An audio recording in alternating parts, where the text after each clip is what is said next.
বন্ধুরা। তো আজকে আমি তোমাদের সাথে একটা টিজার নিয়ে কথা বলবো। টিজারটার নাম হচ্ছে ওয়ার টু। টিজার রিলিজ হয়ে গেছে। তো ওয়ারে তো আমরা দেখেছিলাম ঋত্বিক রোশন ও টাইগার শ্রফকে একসাথে। এবার ওয়ার টুতে আমরা ওর দিয়েও বড় ধামাকা দেখতে পাচ্ছি।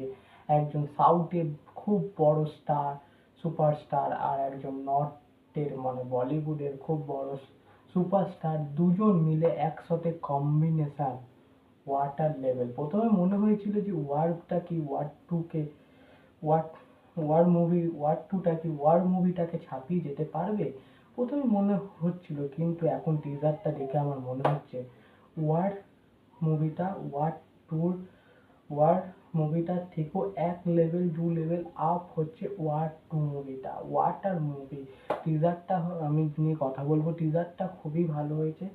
এখানে ঋত্বিক রোশন জুনিয়র এনটিআরকে খুব ভালো লাগছে দেখতে, তাদের স্ক্রিন প্রেজেন্ট, তারপর দুজনের ফাইট, যে ডায়লগগুলি ঋত্বিক রোশন ও জুনিয়র এনটিআর মারছিল।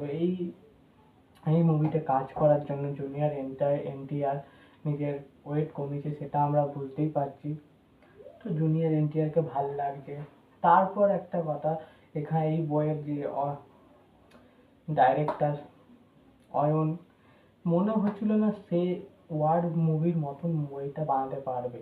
তো এখন সেটা আমি বলতে পারবো ওয়ার টু ওয়ার মুভিকেও ছাপিয়ে চলে যাবে। আর দুজন বড় সুপারস্টার, তার মাঝেও একজন হাইলাইট কেটেছে হচ্ছে কায়রা আডবাণী। তো এখানে কায়রা আডবাণীকে যা লাগছে, সব লান্ডাও পিঘলে যাবে সত্যি। ন্যাশনাল ক্রাশ পরিণত হবে কায়রা আডবাণী, ঋত্বিক রোশন ও জুনিয়র এনটিআর তিনজনেরকে দেখতে খুবই ভালো লাগছে। স্ক্রিন প্রেজেন্ট ভালো, ডায়লগ সেই। এবার স্টোরিটা কেমন হবে সেটা নিয়ে আশাবাদী। এবার মুভিটা নিয়ে তো আমি খুব আশাবাদী আছি। দেখি বন্ধুরা কেমন হয়, কতটা দূর কেমন রেসপন্ড হয়। বইটা নিয়ে তো আমি খুবই এক্সাইটেড। তো যদি চ্যানেলে তোমরা যদি ওয়ার্ড টুর টিজার দেখে থাকো, তোমাদের কেমন লেগেছে কমেন্টে জানাবে। আর যদি ভিডিওটা ভালো লেগে থাকে লাইক এবং শেয়ার করে দেবেন। যদি চ্যানেলে নতুন হয়ে থাকেন, এমনি আপডেট পাওয়ার জন্য আমার পাশে থাকবে, সাবস্ক্রাইব করে বেল আইকনটা টিপে দেবে। তো দেখা হচ্ছে নেক্সট ভিডিওতে। রাধে রাধে বন্ধুরা।